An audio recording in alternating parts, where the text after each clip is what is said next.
Danger Dolan. From people acting like twats on the internet to games that should never have been made, we count 15 of the most embarrassing moments throughout the video game industry's history. Number 15. Reaction to Mass Effect 3's ending. Yes, the ending to Mass Effect 3 sucked donkey flaps. It came out of left field, ignored all the choices the players made up to that point, was poorly written, and worst of all, it just didn't make any sense. But that's the way the world works. Sometimes people produce shitty pieces of art. I mean, I get that people really like the previous entries, hell, I really like them too, but to write a petition asking BioWare to change it to something better is nothing more than an embarrassing tantrum. Although the fans weren't the only ones that acted childishly, BioWare reacted to the fan outrage with a smug superiority that only made matters worse.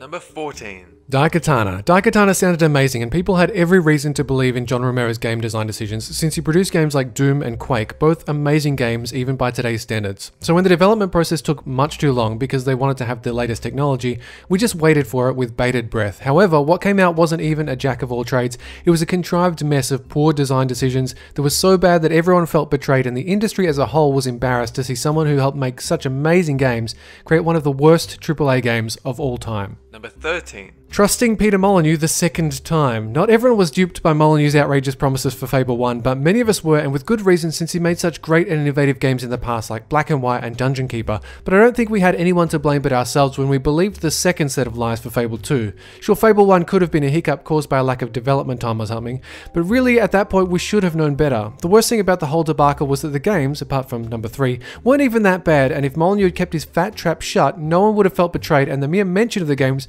wouldn't make us wince. Number 12. The rhythm game Crash. Pretty much everyone loved the Guitar Hero and Rock Band games. It was one of the few cases where a plastic imitation peripheral actually made a game much better than it would have been with more traditional methods of control. In theory, it's not a bad idea to upgrade the controller in order to make the experience better, but they shouldn't have released them so quickly and frequently, or at the very least, not charged quite so much for them. But that wasn't the real issue. The problem was that they shoved so many games down our throat, the stores refused to stock the new games, so in the end we all got incredibly burned out on the whole concept, and with very few exceptions, the entire subgenre of instrument-based rhythm games died out. Number 11. Duke Nukem Forever. You'd think we'd have learned our lesson from Daikatana, but nope. If we're deprived of something, even if it's essentially more of the same in an overrepresented genre, we want it even more. But it's not just that we eagerly bought a sequel to a game that was essentially a clone of another, it was that the game was just so incredibly mediocre.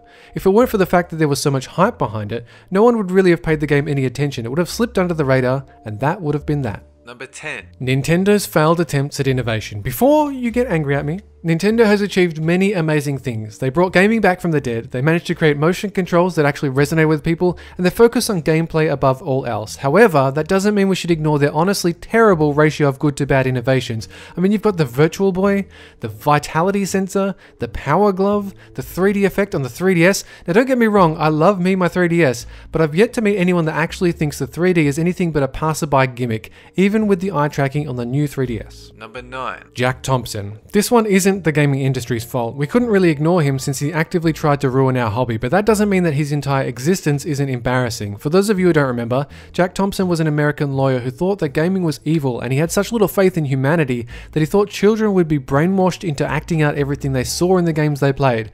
Luckily, he's gone, disbarred, and barely even talked about nowadays, but he was still a pain to have around, making us look like lunatics that could snap at any moment if it weren't for the fact that there's no hot pockets in prison. Number 8. The PS3's price and controller. $599 US. This was an exorbitant amount of money to spend on a game console, even pre-recession. It was past the point where it became a likely Christmas gift. Then there's the horrible controller that looks like a Silver Age Batman gadget that has the strangely specific purpose of hypnotizing an evil baby with its alluring noises. With these two fuck-ups combined, it looked like Sony didn't bother with market research and figured that they knew best, no matter what. Number 7. Xbox 360's failure rate. If you're enthusiastic about gaming, not currently under a rock, and you're older than 12, then you know about the Red Ring of Death. It's just something everyone knows about, and with good reason, since it happened to 42% of all 360s. Sure, old consoles had a pretty bad failure rate too, but that was back when you'd put knows how to use a computer on your resume. The technology should have been a lot better by this point. Plus, it's not like durable computing was impossible. Just look at the original Game Boy and the old Nokia phones, and they were both portable, increasing their chances of being broken. Number 6. Twats. Konami E3 2010. Konami's 2010 presentation at E3 was horribly cringy. It was so bad that if someone posted it as a parody, no one would engage with it because it was just that poorly executed. For one thing, barely any of the presenters could speak English as well as a native-speaking 3-year-old. I mean, if you can't speak English, that's fine, but make sure to get someone that can when you're at an English-speaking conference. The games had glitches oozing out of every pixel, there were professional wrestlers there for some abstract reason, and one of the guys just kept staring at the back of his colleague's head in the creepiest and most bizarre fashion possible. Number 5. CDI. Being one of the only consoles that use CD-ROMs and having the license to produce Zelda and Mario games, the CDI should have been a resounding success, but instead it's easily the worst console that doesn't rely on a gimmick.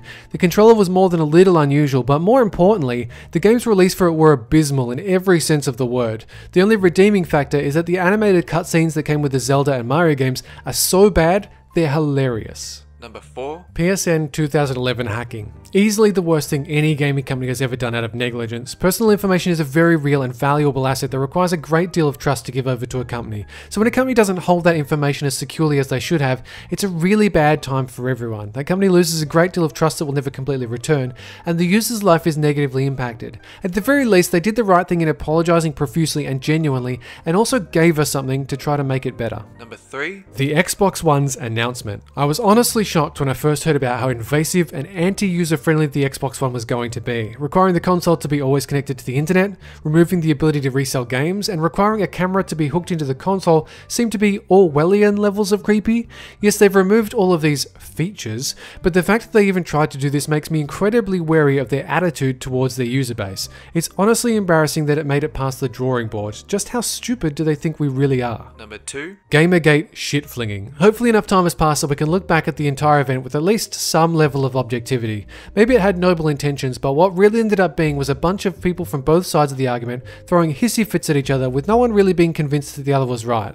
The whole event just made almost every single person involved look like they were reenacting a schoolyard squabble on the internet, and it was embarrassing for the gamer subculture as a whole, showing that many of us really aren't very mature at all. Number 1. The video game crash of 1983. The only thing that can beat the crash of 83 would be a second crash. I think you all know how it went down, but just in case I'll go over it again. Basically, everyone in the gaming industry kept mass producing crappy content until everyone lost faith in video games. The straw that broke the camel's back was ET 2600, which cost Atari a lot of money in licensing, but the game itself was terrible. This crash caused so much damage that in order for Nintendo to rebuild the industry, they disguised themselves as toys with ROB and the Zapper, whilst also having much stricter control over who could and couldn't make games for their system. That's it for this countdown. And have a good one!